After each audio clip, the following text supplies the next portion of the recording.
Hello, my name is Sarah Olson, and I'm going to present my capstone project. For this project, I did Women in Sports podcast.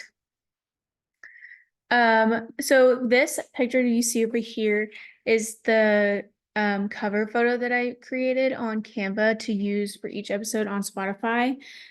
Basically, just so it's like the same thing for each one. For my project focus, I created this project to educate more people on women's sports. I also wanted to prove to myself that I could learn new skills to show my future employers.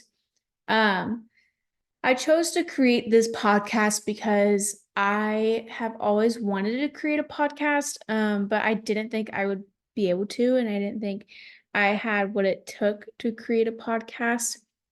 At the end of the day, I was just really scared, and I saw this as my opportunity to, take that fear and conquer it and create something really cool.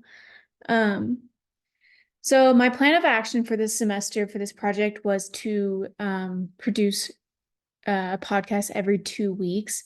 I ended up doing that, and it ended up being 5 podcasts total. So I each week I would, research what I was thinking about doing for the whole week, and the next week I would organize my notes, create a script, and then record it, edit the recording, and then post it on Spotify. So I'm just gonna go through each my podcast. So the first one was History of Women's Sports. This was just a rough draft.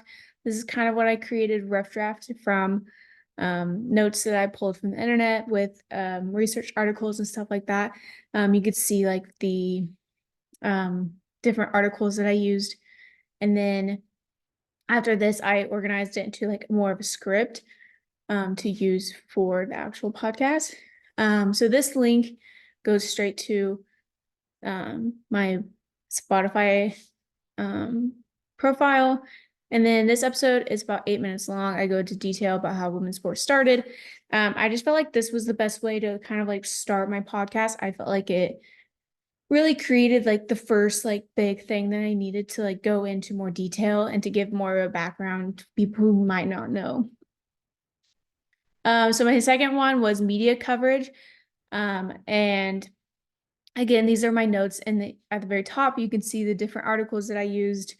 And I copy and pasted those so I could go back and take some more out.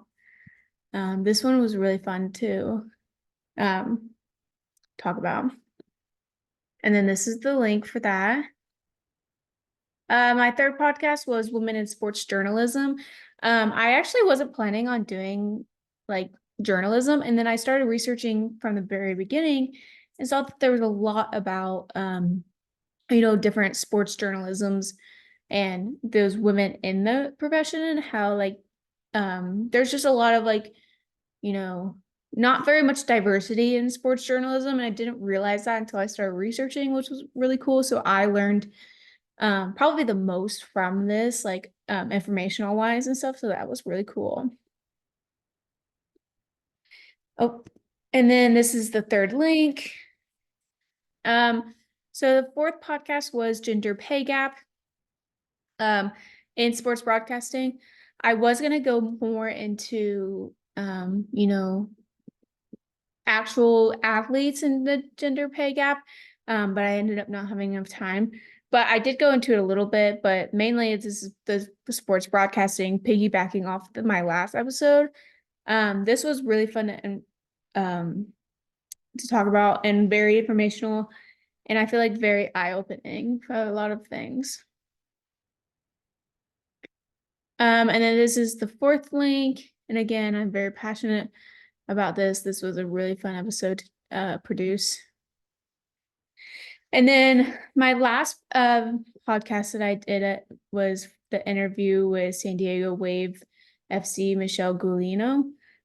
This was amazing. This was so cool. I was very excited to do this interview. I was very nervous, but I got so much out of this with her. Being able to talk to her and, pick her brain was just really amazing. And it kind of gave me the push to, want to do women's sports and feel like I can and because she just gave me the confidence to be able to do that. And so this was really cool. So in conclusion, my key takeaways was, I learned a lot. I learned new skills that I now have. I know how to edit. I know how to, you know, take a bunch of research and put it all into one little thing, organize everything. Um, and I feel like this just made me better for the future. It made me more confident for, future employers and personally. So yeah. Um, Thank you so much. I really, really enjoyed this project and I hope you enjoy it too. Thank you.